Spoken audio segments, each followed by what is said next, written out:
Barangay LS 97.1. 97.1.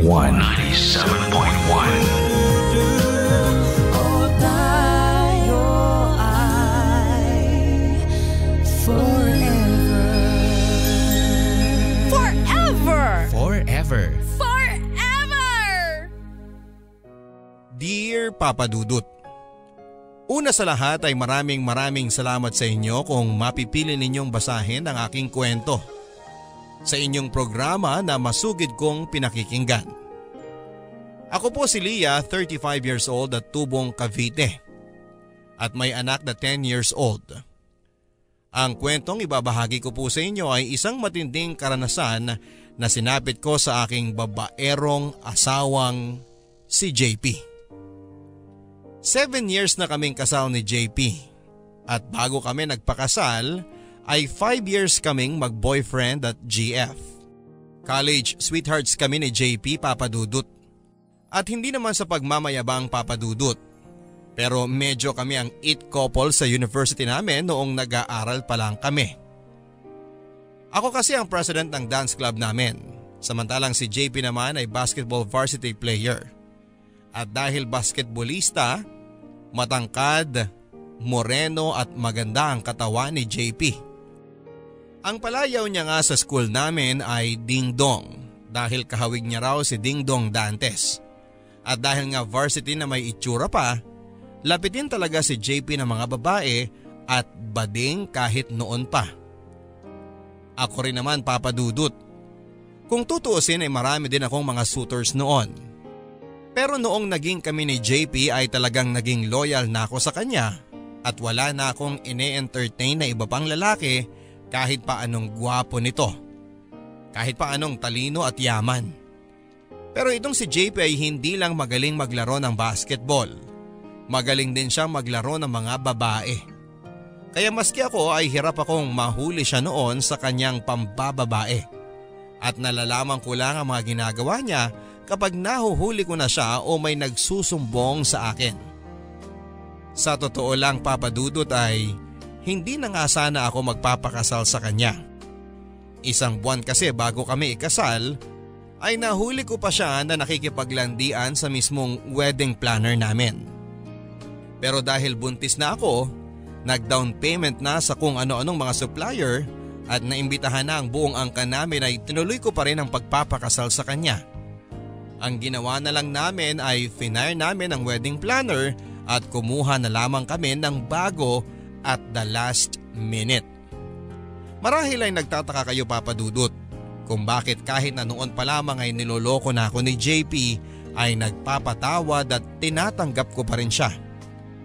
Makarisma kasi si JP, Papa Dudut, at number 1 sa galing umiyak. Kaya sa tuwing nagkakamali siya at sinusuyo ako at nangangakong magbabago na siya habang umiiyak at nagmamakaawa, ay talaga namang umiepekto sa akin at pinapatawad ko siya. Nakakalungkot at nakakahiyamang sabihin, Papa Dudut, pero umabot ako sa puntong parang natanggap ko na yung maling kasabihan ng matatanda na okay lang mambabae ang asawa mo, basta ang mahalaga sa'yo pa rin umuuwi. Ano na naman to, JP? Sino na naman tong Teresa na to? Wala lang yan. Kliyente ko lang yan. Kliyente? Kung kliyente yan, bakit ikaw ang binibigyan ng regalo? Naging magkaibigan na rin naman kami. Tapos meron siyang buy and sell na sideline. Kaya binigyan niya ako ng pabango. Wala lang yan sa kanya. Wala? Wala? Bakit may heart sign yung card? Magkaibigan nga lang kami. JP, binibigyan kita ng pagkakataon na umamin. Kung hindi, hihiwalayan na talaga kita. Wala nga kami ng babaeng yan. Sigurado ka ba dyan sa sagot mo? Oo. Sige ha. Wala kayo? Ano tong mga to? Ano yan? Mga screenshot ng landian nyo sa Facebook. What? Saan ang galing yan? Akala mo uubra sa akin yung paglilimit mo sa mga nakikita ko sa post mo? At mga tinatag ka? Ha? Ibigay mo sa akin yan! Eto! Sige! Isaksak mo sa baga mo! Tingnan mo kung gaano kagarapal yung babae mo. Pinapangalandakan pa sa mga kaibigan niya na hihiwalayan mo na ako? Nakabuyang-yang pa yung mga mukha niyo na nagde-date. Sorry, Lia. Hindi! Sawang-sawa na ako sa'yo. Pagod na ako. Kukuha ka na lang din kasi na magiging kabit, yung feeling influencer pa. Hashtag forever? Mag-hashtag forever kayo sa impyerno! Oo, ito! Kainin mo! Lia, please! Please, patawarin mo ako! Hindi! Ilang beses ko nang naririnig yan! Pero inuulit-ulit mo pa rin! 7 years old na tong anak mo hanggang ngayon! Hindi ka pa rin nagbabago! Lia, please. Hindi ko naman gusto yan eh. Ginagawa ko lang yun para sa inyo. Ano? Para sa amin? Buwang ka ba? Lia, oo, nagkamali ako. Mataas kasi ang posisyon niyan sa multinational company na pinapasukan niya. Kapag nakuha ko siya, sa akin na siya kukuha ng cellphone lines para sa mga empleyado nila. Ah, ganun. Eh di parang ibinibenta mo na yung sarili mo sa kanya. Nakakadiri ka. Ahalis na ako. Dadalhin ko na yung anak mo at kahit kailan, hindi mo na kami makikita. Lia, please. Itigil mo na yung ginagawa mo. Please, patawarin mo ako.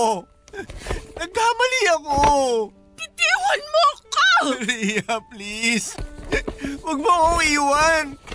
Please, Lia. Mahal na mahal kita. Mahal na mahal ko kayo ng anak natin. Narinig ko na yan. Please, pagbigyan mo ako. Pangako, ito na ang pinakahuling beses na panghihinaan ako. Hindi ko na ito uulitin. Please, Lia. Patawarin mo ako. Mahal na mahal kita.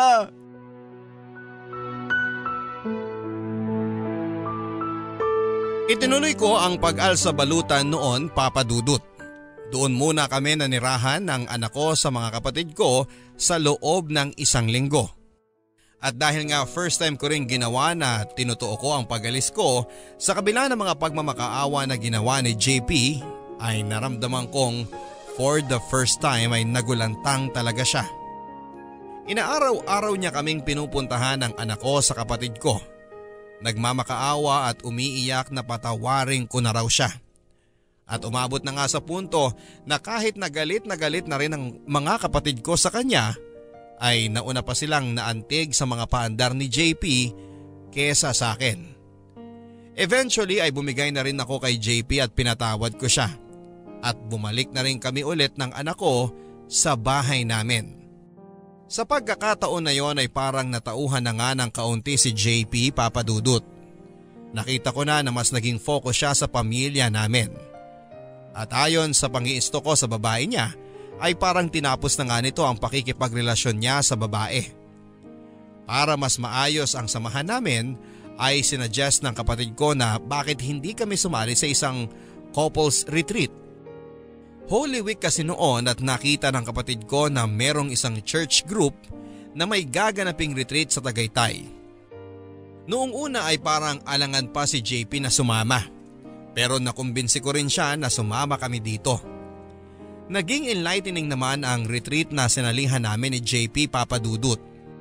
Nakatulong na for 4 days and 3 nights ay nagkaroon kami ng time ni JP sa isa't isa nang malayo sa trabaho, sa anak namin at sa sibilisasyon. Maraming mga activities sa retreat at nakatulong din ang malaki ang mga group sessions and sharings kung saan ay narinig namin ni JP ang sitwasyon ng iba pang mga couples na kagaya namin ay may mga pinagdadaanan din sa kanilang pagsasama.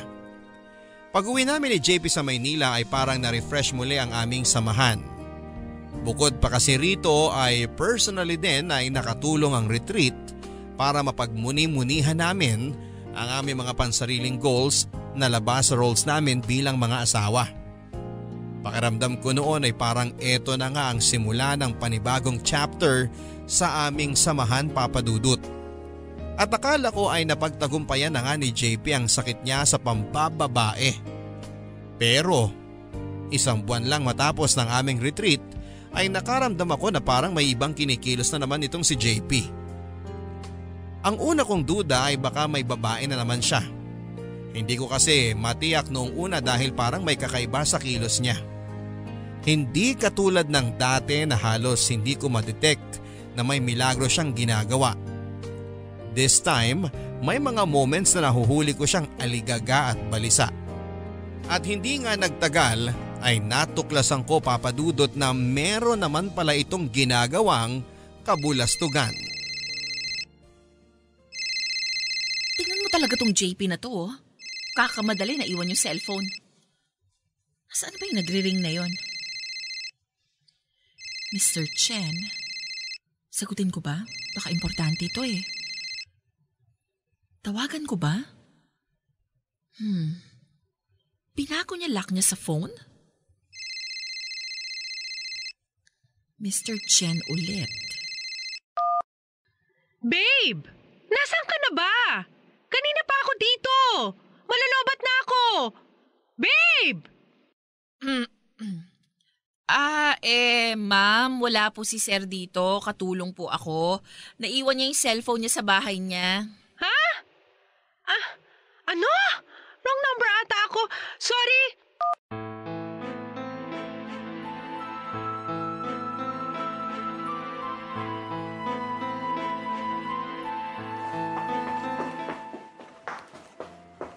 Han! Andito ka pa pala. Oo. Yung phone mo kanina pa ring ng ring. Naku, oo nga eh. Naiwan ko.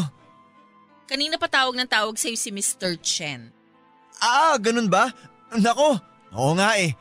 Kaya nga ako bumalik. May meeting kasi kami. Late na ako. Okay na. Sinabi ko na sa kanya na naiwan mo yung phone mo. Ha? Sinagot ko tawag ni Mr. Chen. Sabi ko, naiwan mo yung phone mo dito sa bahay at pasensya na. Nakausap mo siya? Oo. Bakit parang na-shock ka? Wala. Bakit hindi mo siya tawagan ngayon? Para magkausap kayo. Etong phone mo. Sige, mamaya na. Hindi, dito na. Tawagan mo na ngayon. Baka nag-aalala na yon. Mukhang malaking kliyente pa naman. Okay. Hi, Mr. Chen. Yes, sorry. Malilate. Aray! Sinungaling! Wala ka namang tinatawagan Nakausap ko na yung Mr. Chen mo. Babae! Baka sekretary niya. Ang sabi, nasaan ka na daw, babe? Baka yung sekretary niya, na mali lang ang tawag. Yung sekretary niya? Ginagamit ang phone ni Mr. Chen?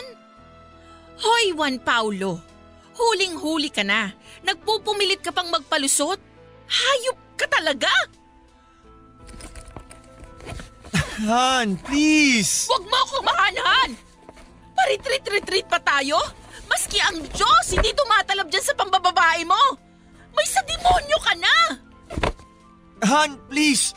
Pag-usapan natin to! Hindi! Tapos na tayo! Han, please! Sige na, aaminin ko na. Nagkamali na naman ako. Han, please, huwag mo akong iwan.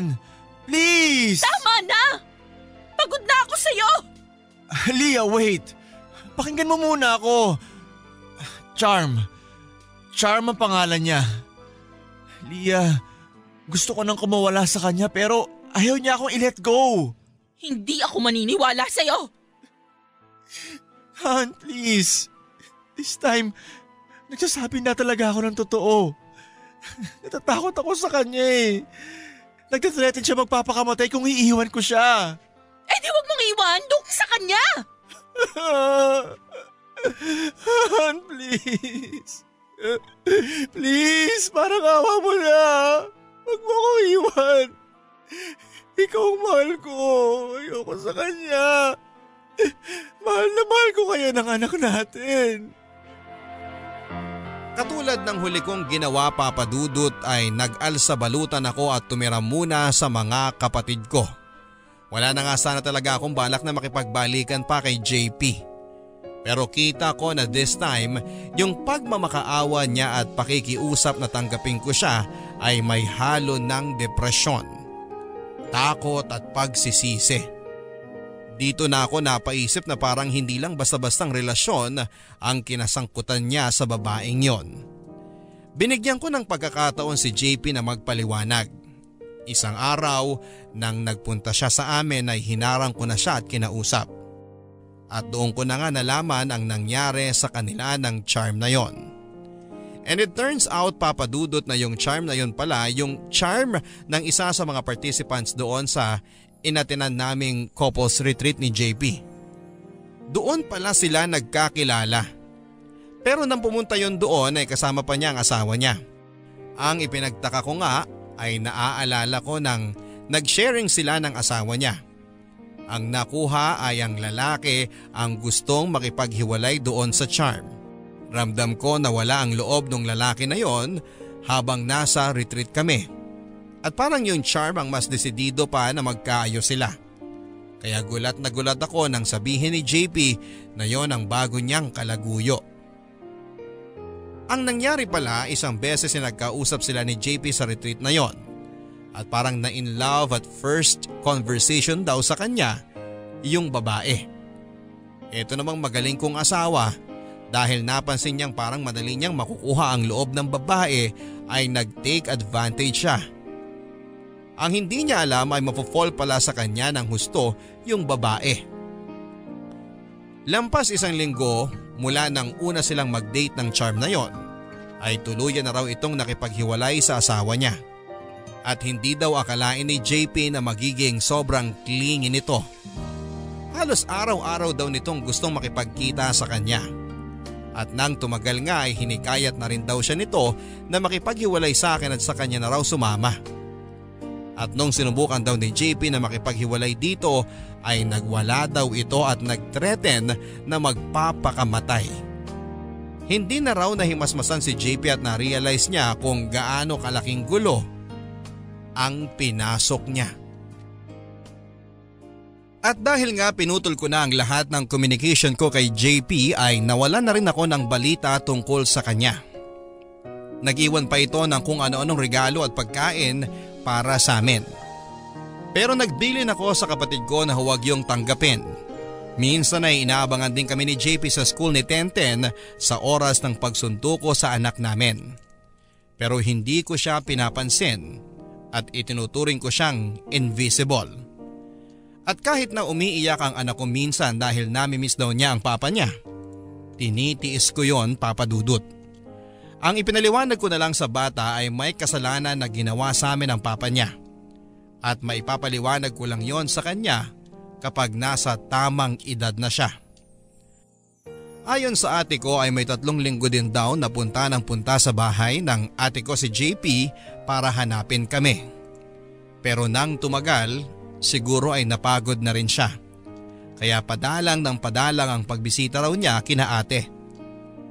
Aaminin ko sa inyo, Papa Dudut, namimiss ko rin si JP sa kabila ng lahat ng ginawa niya sa akin. Mahal ko pa rin naman siya at napakahirap din namang pigilan ang damdamin ko. Lalo pat napakatagal naming nagsama. Pero tinibayan ko ang loob ko dahil natuto na ako. And in a way ay gusto ko rin siyang parusahan. Nabuhay kami ng tahimik ng anak ko sa loob ng 2 buwan, Papa Dudut. Pero isang araw ay nagulantang ako nang may biglang lumapit sa amin sa restaurant nang patapos na kaming mag-dinner ng anak ko. Walang iba kung hindi si Charm. Waiter, pakibigay na yung bill namin please. Hi, Leah. Charm. This must be Tenten. Tenten, come here. Huwag mong hahawakan ng anak ko. Ang kapal na mukha mo magpakita dito. Wait, I know what you're all thinking. Alam ko masama ang tingin ninyong lahat sa akin dahil sa mga lumabas na photos, pero biktima lang din ako. Anong pinagsasasabi mo? Ikaw mismo nag-upload nun. Hindi ako. Hindi ko rin kilala kung sinong nag-upload ng mga yon. Sinungaling ka. Please, hindi ako nagsisinungaling. Kaya nga ako lumapit sa inyo para magkausap tayo. Umalis ka na! Ate, sige na. Dalhin mo na muna si Tenten sa kotse. Doon na muna kayo. Leah? Sige na ate. Gusto ko rin magkausap kami. Sigurado ka ba dyan, Leah? Oo ate. Doon na kayo ni Tenten muna sa kotse. Susunod na lang ako. O sige. Pero tandaan mo, Charm, ha? Kitang-kita ko kayo sa bintana ng restaurant na to sa labas. Nakamasid ako sa inyo. Huwag mong susubukang gumawa ng kahit na ano kung hindi pagsisisihan mo. Paano mo nalaman na nandito kami? Ini-stalk mo kami? No, hindi, Leah. Nagkataon lang na nakita kita dito. Ang alam ko baka ito yung only chance para makausap ka kaya nilakasan ko na yung loob ko. Kung may sasabihin ka, bilisan mo na. Leah, kagaya ng sinabi ko, hindi ako ang nag-upload ng mga pictures and videos na yon. Eh kung hindi ikaw, sino? Hindi ko rin alam, Leah. Hindi ako naniniwala. Niloloko mo ko. Ikaw ang nag-upload nun. Leah, paniwalaan mo ko. Alam ko mali yung ginawa namin ni JP. Nagkasala kami, pero tinapos na namin yun. Maski nga ako, nasira dahil sa mga pictures na yun. Wait, nasira? Ha? Huwag mong gamitin ang salitang yun, Charm. Dati ka nang sira. Ang kaibahan lang, ngayon, mas marami nang nakakaalam sa pagiging kabit mo. Pero ang hindi ko mapapatawad, yung pati kami. Ako, nasira ang reputasyon dahil sa kataksilan ninyo ni JP. Leah, please, patawarin mo na kami. Tinapos na namin yun. Kamusta na nga pala kayo ni JP? Matagal ko na siyang hiniwalayan. At sinabi ko nga sa kanya na iyong-iyo na siya at ayoko na sa kanya. Leah, hindi mo naman kailangan gawin yun. Wala akong pakialam. Pareho kayong makasalanan. Magsama kayo sa impyerno. So, hindi na kayo nagkabalikan ni JP? Teka, ano bang pakialam mo? Concerned lang ako, Leah. Tinapos na kasi namin yung sa amin at wala na rin akong balita sa kanya. Hindi niya na rin ako kinokontakt. Kaya sana magkabalikan na kayo.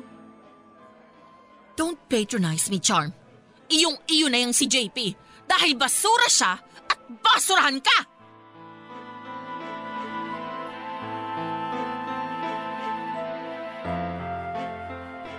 Nagulantang ako sa insidenteng yon, Papa Dudut. Sigurado kasi kami na si Charm ang kalaban namin. At siya ang nagbabanta sa kaligtasan namin ng anak ko. Pero nang nakausap ko nga si Charm, ay naisip kong baka tama nga ang sinasabi ng mga pulis. Baka nga hindi naman si Charm ang nag-upload ng mga skandal at baka may iba pang naging kabet o naatraso si JP na gumagawa sa amin ang lahat ng ito. At dahil nga sa mga nangyari ay natempt ako na makipag-usap muli kay JP upang ipaalam sa kanya ang bagong impormasyon at para makatulong na rin siya sa pagtukoy namin at pag-iimbestiga kung sino nga ba talaga ang gumugulo sa amin. Dumagdag ang paranoia ko dahil ngayon ay parang back to zero ang aming investigasyon. Hindi pala namin kilala ang nanggugulo sa amin. At aaminin ko sa inyo, Papa Dudut, sa puntong yon ay naisip ko nga rin na makipag-usap at makipag-coordinate muli kay Charm dahil baka siya naman pala ang may kaaway at may kagalit at nadamay lang kami dahil sa naging ugnayan nila ni JP. Naisip ko sa ugali niyang yon ay baka marami na rin siyang ibang pamilya na sinira bukod sa amin. Isang araw pagdating ko sa reception ay tinawag ako ng guard dahil may nag-iwan daw ng isang parcel nang wala kami sa unit. Bigla akong kinabahan dahil bukod sa mga kamag-anak ko ay walang nakakaalam ng bago naming tinitirhan. At dumoble ang aking takot nang nakita ko ang laman ng parcel. Mga pictures namin ng anak ko na lumalabas at pumapasok sa condominium building namin. Sa likod ng isa sa mga pictures ay may mensaheng nakalagay. Kung ayaw mong mabuhay kayo ng anak mo sa takot, mag-file ka na ng annulment kay JP at palayain mo na siya. Kahit na natakot ako sa pagbabantang yon, Papa Dudut, ay nanaig pa rin sa akin ang pagiging kabitenya ko. Dahil pinipressure ako ng kung sino mang taong yon na makipaghiwalay kay JP ay mas lalo akong nakaramdam na dapat ay hindi ko hiwalayan ang asawa ko. Hindi na ako magpapasailalim sa kung kani-kanino man. Ginawa ko ang pagpapasya at pag-a-adjust na yon sa lampas ng isang dekada kay JP. At ngayon ay natuto na akong ipaglaban ang sarili ko at ang anak ko. Dahil dito ay pinakonta kong muli si JP sa ate ko at nag-decide ako na kausapin siya. Upang matuldukan na namin sa lalo't madaling panahon kung sino man ang nagbablackmail sa amin ng anak ko. Maraming salamat, Leah, at nakipagkita ka uli sa akin. Kumusta na kayo ni Tenten? Miss na miss ko na kayo. Hindi ba sinabi sa'yo ni ate kung bakit kita ipinatawag? Aha? Hindi. May bago ulit kami nakuhang parcel sa bago naming tinitirhan. May nangi-stock uli sa amin at kinukunan kami ng pictures. Ano? Nakita mo na ang ginawa mo sa amin, JP? Pati kami ng anak mo na nananahimik, nadadamay sa karma mo. Lintik talaga yung charm na yan. Ayaw kong tantanan. Ipapapulis ko na siya. Hindi si Charm ang nang-blackmail sa amin. What? Paano mo nasabi? Dahil nagkausap kami. Pinuntahan niya kami sa restaurant ni Tenten. What? Pinuntahan kayo ni Charm? Oo. Anong ginawa niya? Anong sinabi niya? Ang sabi niya, hindi daw siya ang nag-upload ng mga pictures ninyo. Sabi niya, biktima lang siya. Binigay mo ba yung bagong address niyo sa kanya? No! Why would I do that? Leah, nasundan niya kayo. Baka nung galing kayo sa restaurant, sinundan niya kayo. What? JP, kung ang pakay lang ni Charm ay ipahamak at takutin kami, bakit pa siya nakipag-usap sa akin? Pwede niya namang gawin yon na hindi namin nalalaman bilang nandun na rin naman siya sa restaurant at nakita niya kaming kumakain. Hindi ko alam. Nalilito na rin ako. Meron pa ba siyang ibang sinabi? Ang sabi niya lang, tinapos niyo na raw ang relasyon ninyo. Kaya sana nga daw magkabalikan na tayo. Akala niya siguro kapag nagkabalikan tayo, mabubura na ang mga kasalanang ginawa niya. Leah, nagfi-fish si Charm ng impormasyon sa'yo. Ano? Leah, sa tingin ko, may sakit na si Charm sa pag-iisip. Naman! Kahit sino naman kumakalantari sa asawa ng iba may sakit sa pag-iisip. At pati ikaw, meron din. Leah, hindi lang basta-basta ang sakit.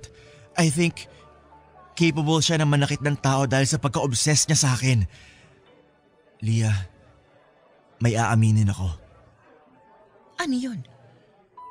Mga 2 or 3 months ago, nakipagbalikan ako kay Charm. Any good for you? Leah, ginawa ko yun para sa inyo ni Tenten. Hindi ako tinatantanan ni Charm. Sa phone, sa bahay, sa bago kong opisina, nagmamakaawa siya na magbalikan na kami. And the more na iniiwasan ko siya, mas lalo siyang nagiging bayolente. Palagi niya kayong sinusumpa na may mangyayari sa inyong masama ni Tenten kapag hindi ko siya binalikan. At alam kong kahit dinadaan niya lang sa ganun, pambabanta na rin yun.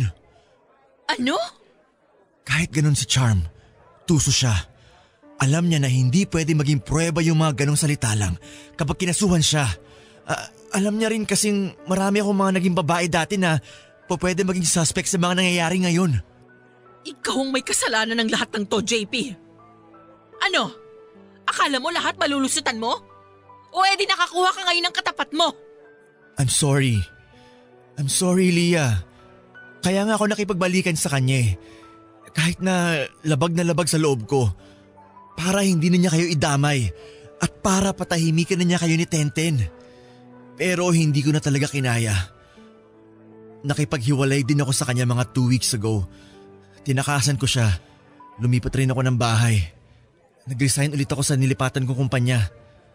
Naging kampante ako kasi alam ko rin na hindi na niya kayo mahahanap ni Tenten dahil lumipat na kayo. Pero natuntun niya pa rin kayo. Leah, sigurado ako. Si Charm ulit tong nanggugulo sa inyo. I'm sorry. JP, hindi kita mapapatawad hanggang kamatayan. Sana hindi na lang tayo nagkakilala. Sana hindi na lang kita minahal.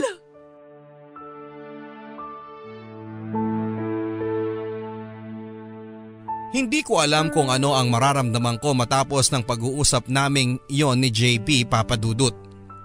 Pagdating ko sa bahay ay humahagulhol ako ng humahagulhol at sa buong buhay ko ay noon lang ako nag-breakdown ng ganon kalala.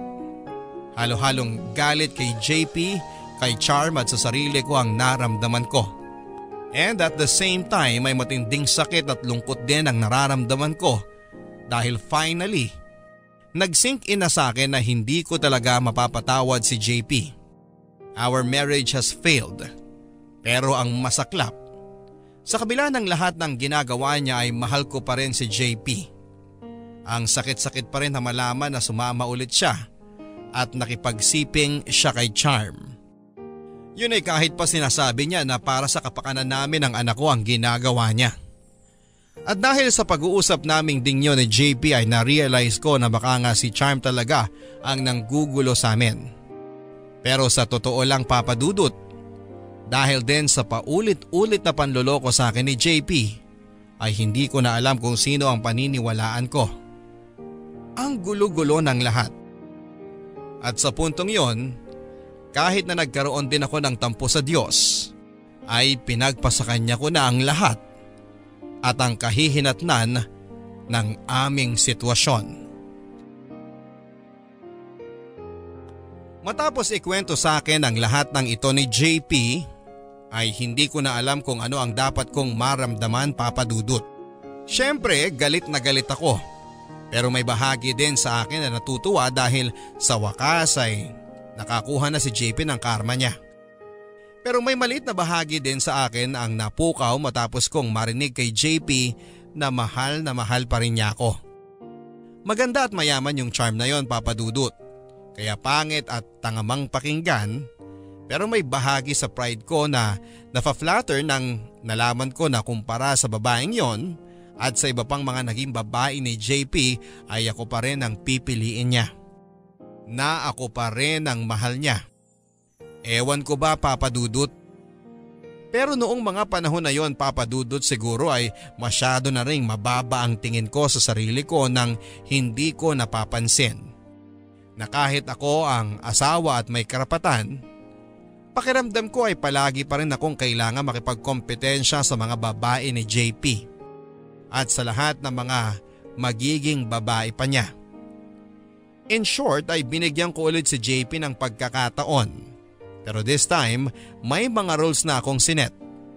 Siyempre, una na dyan ay pakikipaghiwalay niya sa babaeng yon. At para masiguro kong gagawin niya yon ay dapat sa public place siya makipaghiwalay kung saan ay pwede akong magmasid sa kanila para mapatunayang gagawin niya talaga yon. At ikalawa, sa susunod na mahuli ko siyang muli na ng bababae ay magfa-file talaga ako ng annulment. Sinet namin sa isang malaki at mataong restaurant ang lugar kung saan ay makikipaghiwalay si JP kay Charm. At pumwesto ako sa lugar sa restaurant na makikita ko sila. Pero hindi ako makikita ng Charm. Matapos ang 30 minutos ay naramdaman ko na nakipaghiwalay na nga si JP doon sa babae. Dahil nagsimula na itong magsisigaw at magwala. At kung hindi pa ito inawat ng guard at ng mga waiters ay hindi ito aalis. Ang huling sinigaw ng babae bago umalis ay walang ibang pwedeng makinabang sa iyo JP. Ako lang. Kahit na nagtitimpi na rin ako na puntahan at awayan ng babae na yon, sa puntong yon ay nakaramdam ako ng kakaibang takot. Naramdaman ko na parang may mali na sa pag-iisip ng babaeng ito. At ilang araw lang matapos ang insidenteng yon, ay nalaman ko na nga na totoo ang kutob ko. May malaking pinasabog si Charm sa aming lahat.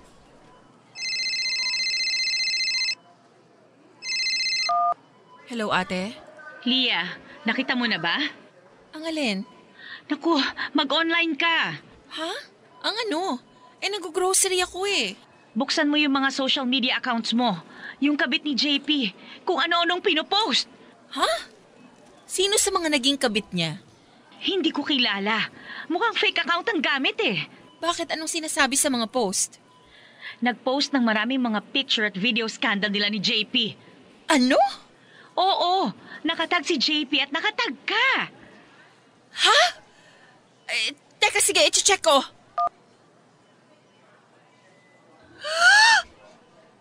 Ano to? Shucks, umabot pa kina Papa sa Canada. Hello? Pa? Lia, nakita mo na ba yung ginawa ng kabit ng asawa mo? Pa, oo nga po eh. Ngayon ko lang nakita. Ano ba naman yan, Lia? Akala namin tumino na yung asawa mo. Magpasalamat siya at wala ako sa Maynila.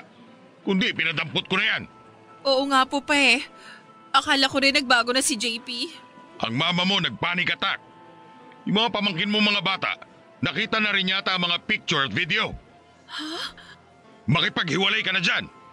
Yun lang ang sasabihin ko sa'yo. Diyos ko. Ano ba naman to?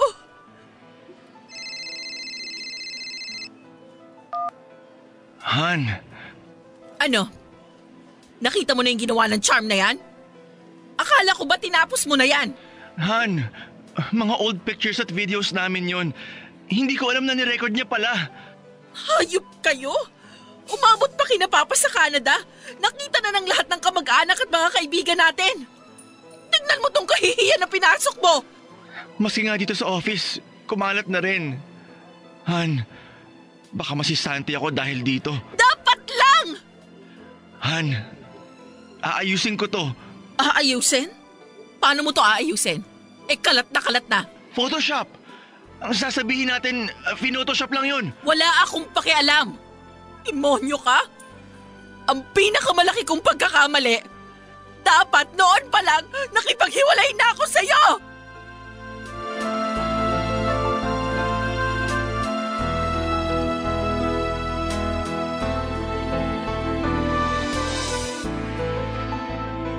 Nag-mass report kami sa fake account na ginamit ni Charm Papadudut. At sa kabutihang palad ay clinose naman ang account na yon. Pero kahit na ganoon pa man ay nasira na kami ng husto sa mga kamag-anak at kakilala namin. At kagaya nga ng inaasahan ay nasisante rin si JP sa opisina niya. Kakasuhan sana namin si Charm pero dahil sa fake account nga ang ginamit niya para mag-upload ng mga videos at pictures na yon ay nahirapan kami para humanap ng pruweba. Sa aking pag-iimbestiga ay bago ko pa nahuli si JP at si Charm ay inad na pala ako ng fake account na yon sa mga social media accounts ko. Ang ibig sabihin ay matagal na rin pala itong ginagamit ng babae para magmasid at makakuha ng impormasyon tungkol sa amin. Doon ko na-realize na dapat nga talaga ay hindi basta-basta nag-a-add ng mga tao na hindi mo naman kilala sa social media. Dahil kagaya nga ng nangyari sa amin, ay yon ang naging paraan para masira kami. Nakakapanlumo dahil sa simpleng bagay na pagkakamali kong yon ay napakalaki ng naging masamang epekto sa aming buhay. Hindi na rin kami bumalik ng anak ko sa bahay namin ni na JP. At doon na lamang kami na malagi sa bahay ng mga kapatid ko. Si JP naman tulad ng dati ay halos araw-araw pa rin kaming pinupuntahan sa bahay para magmakaawa na patawarin na siya. At nangakong magbabago na raw talaga siya. Matapos daw ng insidenteng yon ay natutunan na niya ang kanyang lesson. Kaya't hindi na raw niya talaga ito uulitin pa. Pero sa pagkakataon na yon Papadudut ay tinagasan ko na ang sarili ko. Tiniis ko si JP. At hindi ko siya pinatawad at tinanggap. Pero kahit na gusto ko ngang makipaghiwalay na talaga kay JP at makapag-move on na sa lahat ng nangyari sa amin, ay hindi tumigil si Charm sa panggugulo sa amin.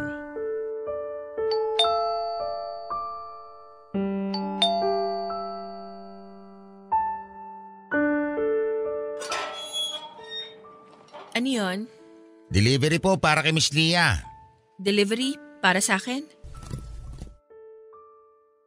Hindi ko kilala tong pangalan na nagpadala na to. Pakipirmahan na lang po dito, ma'am. Sige. Salamat po.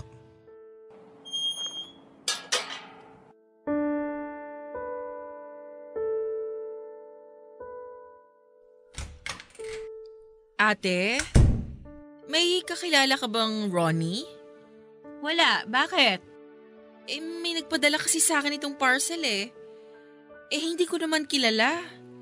Shucks, nakakatakot yan ha. Pero baka naman kung ano lang yan. Buksan ko ba? Sige, hindi naman siguro bomba yan dahil sa envelope lang nakalagay. Sige na nga, buksan ko na. O bakit? Ano ba yan? Sino tong nagpadala na to? At saan niya nakuha yung mga pictures namin? Lia, ano yan? Mga kuha sa'yo kapag sinusundo mo sa school si Tenten? Hindi lang yun, ate. Ito pa mga pictures namin sa mall, sa children's party, sa simbahan. My gosh, Lia! May stalker kayo! Si Charm to. May sulat. Pakawalan mo na ang asawa mo para sa kapakanan mo at ng anak mo. Nagmamahalan kami ni JP. Isumbong mo sa pulis! Leche talaga yung JP na yan. Kahit nahiwalay na kami, ayaw kaming tantanan ng Charm na yan.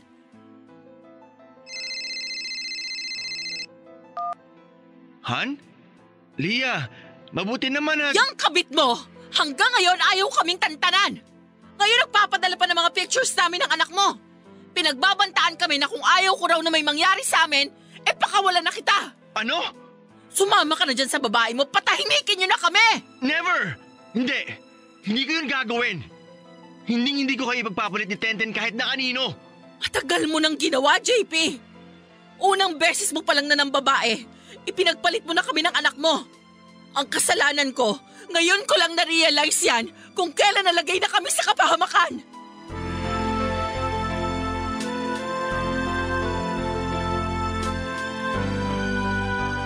Nireport namin sa pulis ang nangyari sa amin, Papa Dudut.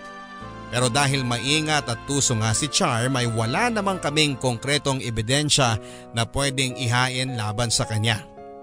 At nang tinanong kami ng pulis kung si Charm lang daw ba ang pwedeng gumawa sa amin noon, ay hindi rin kami masyadong makasagot ni JP. Sa dinami-dami kasi ng mga naging babae ni JP na pinaiyak niya at pinaglaruan, ay doon nga namin na-realize na kung tutuusin ay marami rin palang pwedeng magkaroon ng motibo na sirain kami at paghigantihan si JP. Pero itong si JP, ewan ko. Siguradong sigurado daw siya na si Charm daw yon dahil sa lahat daw ng mga babaeng naging kabit niya ay eto raw ang pinaka-disturb at may violent tendencies. Pero kahit na ganoon na nga ay hindi pa rin daw konkretong ebidensya ito. Maaaring ibang tao pa rin daw ang may gawa nito. At maaaring nagkataon o sinabayan lang ang nangyaring iskandalo sa amin sa social media. At para sa kaligtasan ng anak ko ay minabuti naming lumipat ng bahay, Papa Dudut. Inalertuhan na rin namin ang barangay ni na ate para makapagronda ang mga tanod gabi-gabi. At nagpakabit na rin kami ng CCTV sa bahay ni na ate para din sa sarili nilang proteksyon. Samantala lumipat kami sa isang kondo ng anak ko para rin sa mas mahigpit na security. At nang sa ganoon ay hindi basta-bastang makakapasok ang kahit na sinong hindi dumadaan sa receptionist. Maski kay JP ay hindi namin sinabi kung saan kami lumipat. At mahigpit din naming pinagbabawal kina ate na huwag nilang sasabihin kahit na kanino ang bagong eksaktong address namin.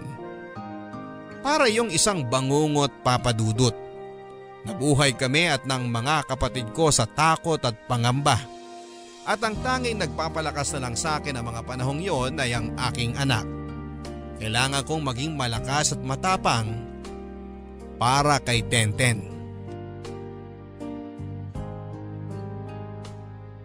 At dahil nga hindi na praktikal sa amin na lumipat na naman kami ng anak ko ng ibang bahay, ay binili na lang namin ang security ng condominium na tinitirhan namin na magmatsyag ng matindi. At kahit nga medyo masakit sa bulsa ay kumuha na rin kami ng swelduhang bodyguard namin ng anak ko. At para sigurado kaming mapagkakatiwalaan ay malayong kamag-anak din namin ang kinuha naming bodyguard. Labag man sa loob ko ay dumalas na rin tuloy ang pagkikita namin ni JP dahil sa investigasyon. Dahil alam naming nakamatsyag na si Charm sa kondominium na tinitirhan namin ay naisip namin na ng mga pulis na gawa ng entrapment para mahuli sa akto kung sakaling si Charm nga talaga ang may kagagawa ng lahat ng mga pangyayari. At dahil sa alam naming si JP ang pakay nito, ay napagdesisyon namin na siya ang gawin naming pain kay Charm. Pinapunta namin si JP sa kondo at pagkaakyat niya sa unit namin ay kinabitan namin siya ng hidden mic at camera. At pag alis ni JP sa condominium ay umepekto na ang aming entrapment. Sinundan siya ni Charm. JP. Charm? Sinundan mo ako? Hayop ka, JP! Bakit mo ako iniwan? Bakit bigla ka nawala? Pinagmukha mo ako tanga! Charm! Huminahon ka na!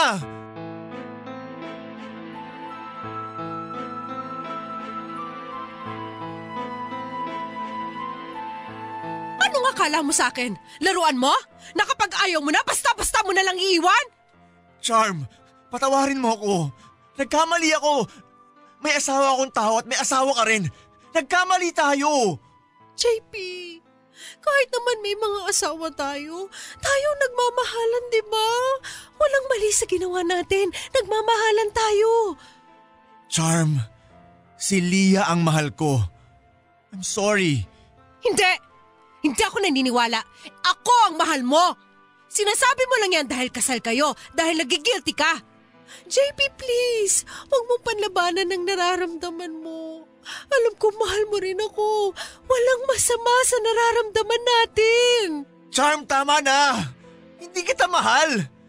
Mahal ko ang asawa ko. Kalokohan!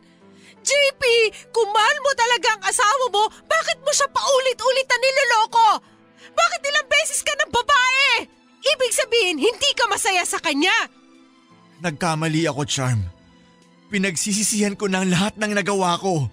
JP, makinig ka sa akin, okay? Hindi mo mahal si Leah. Bakit nung tayong magkasama, ang saya-saya natin? Diba? Halos araw-araw nagtatagpo tayo, sabik na sabik tayo sa isa't isa. Charm, bitiwan mo ako! I love you, JP. Huwag mo labanan. Alam kong ako ang mahal mo. Bitiwan mo ako! Tapos na tayo! Si Leah ang mahal ko! Hindi yan totoo! Nangako ka sa akin na iiwan mo na siya! Nangako ka sa akin na ako ang pipiliin mo! Na makikipag-anal ka sa kanya at ako ang pakakasalan mo! Nagsinungaling ako sa'yo! Sinabi ko lang yun para tantanan mo na si Leah at ang anak ko! Nangya ka, JP! Hindi ako papayag na bumalik ka sa kanya! Ako ang mahal mo! Charm, tama na! Layuan mo na ako! Patahimikan mo na kami ng pamilya ko! Itigil mo na ang panggugulo at pananakot sa kanila! Hindi ako titigil! Kahit saan pa kayo magtago, hahanapin ko kayo! Hindi ko kayo patatahimikin! Tama na, Charm! Tama na! Manda kayo! Maghihiganti ako! Kung hindi mo rin lang naman ako pipiliin, magpaalam ka na sa mag-ina mo! Huwag mong sasaktan ang mag-ina ko! Ipapapulis kita! Ha? Akala mo matatakot mo ako? Wala akong pakialam kahit na makulong pa ako! Maghihiganti ako! Magunahan na lang tayo sa impyerno! Itago mo yung mag-ina mo! Tulungan niyo ako! Miss, sumama kayo sa amin. Ha? Bakit may polis dito? Walang giyak ka talaga, JP! Tandaan mo, pagpabayaran mo to! Miss, ibaba mo yung kutsilyo! Huwag kayong lalapit! Kundi tataro ko to sa leg ni JP! Ma'am, pag-usapan natin ito! Hindi! Papatayin ko siya! Kahit patayin mo ako ngayon, handa ako mamatay para sa pamilya ko! Anong giyak ka? Sige, ako na lang ang magpapakamatay! Ma'am, huwag mong gagawin yan! Dali! Isugod ka sa ospital!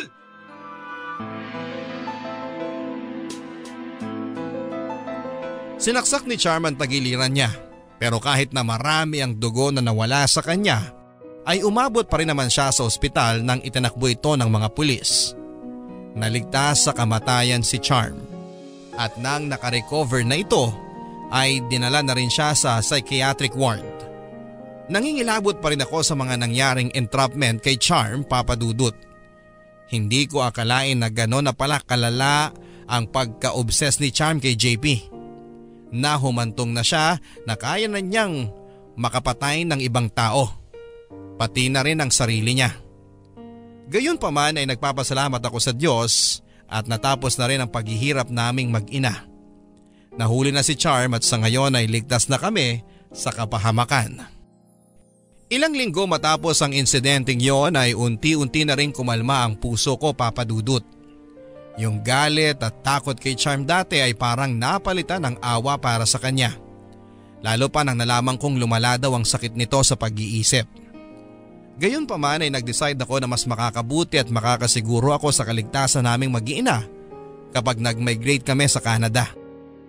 At kahit din natuldukan na ang madilim na pangyayaring yon sa aming buhay mag-asawa, ay minabuti ko rin na hindi makipag-reconcile kay JP, Papa Dudut.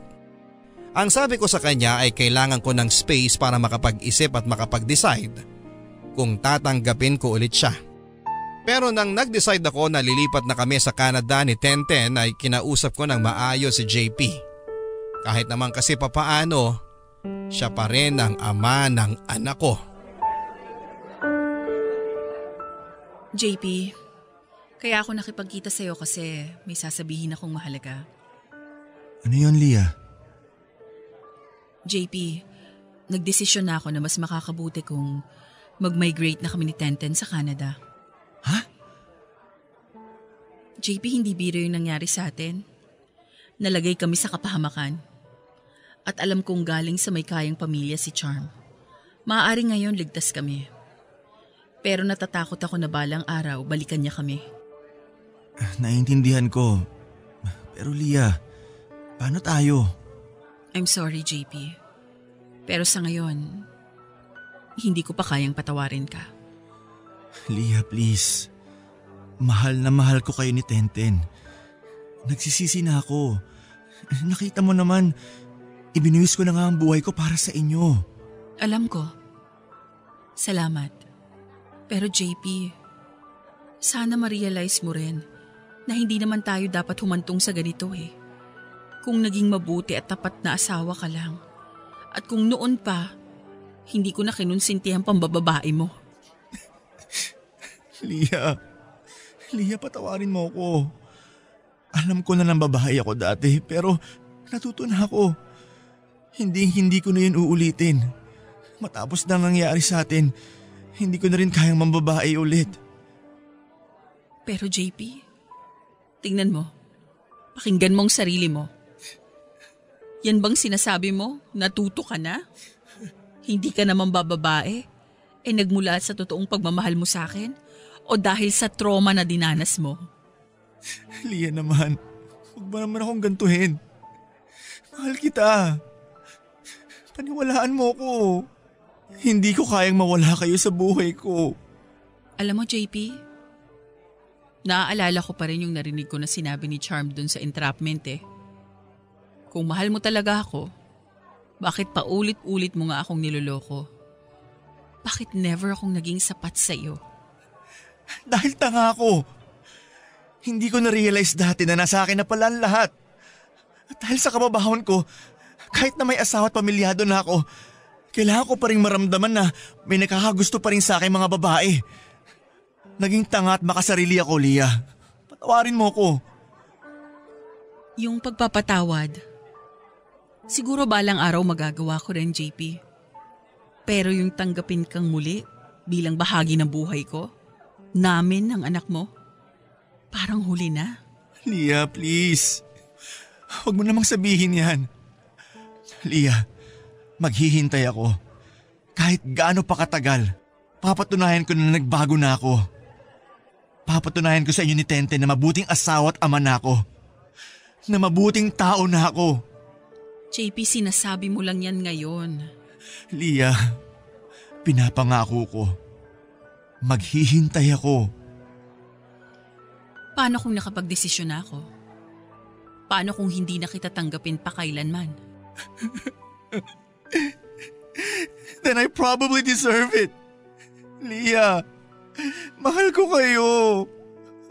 Sige, kahit di na kayo bumalik, kahit di na tayo magkaayos, lagi mong tatandaan na nandito lang ako. Umaasa. JP, huwag mo na akong pahirapan. Sige, alis na ako. Leah, please. Please, wag muna. 15 minutes. 10 minutes. Sige, kahit na 5 minutes lang. Dito ka muna. Stay with me. Hawakan mo tong kamay ko. Please.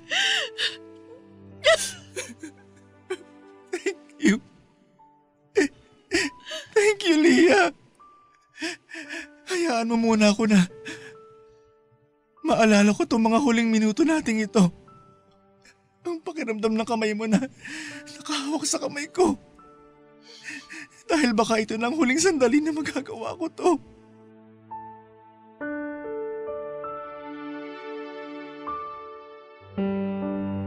Ilang araw matapos ang pag-uusap namin ni JP ay pinayagan ko rin siya na ilabas si Tenten ng isang buong araw para magkasama silang mag-ama.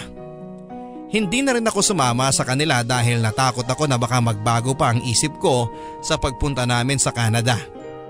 Lalo na ang desisyon ko na maghiwalay na kami ni JP.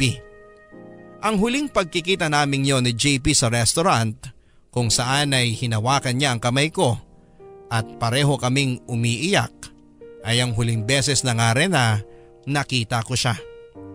Suportado ng buong pamilya ko ang desisyon ko na mag-Canada na kami ni Tenten. At ang pinaka natuwa sa desisyon kong yon ay ang ama ko na galit pa rin kay JP. Hindi daw niya ito mapapatawad at binabantaan pa nga ako na itatakwil daw niya ako bilang isang anak kapag nakipagbalikan pa ako kay JP. Sa loob ng 4 na buwan ay lilipat na kami ni Tenten papunta sa Canada. At habang papalapit na ng papalapit ang araw ng aming paglipad, ay siya namang pabigat ng pabigat ang pakiramdam ng puso ko. Mahal na mahal ko pa rin si JP, Papa Dudut. Hindi na ako magsisinungaling. At kapag naaalala ko ang pangako niya na maghihintay siya sa amin ng anak ko, at sa kapatawaran at pagtanggap ko ay parang dinudurog din ang puso ko sa awa sa kanya. Ang sakit tuldukan ng pagmamahal ko kay JP, Papa Dudut. Pero ang hirap-hirap na ring magtiwalang muli sa kanya. Ang saklap lang na kung kailan parang handa na talaga siyang magbago, ay saka naman napagod ang puso ko. Ang inyong kapuso at kabarangay forever, Leah.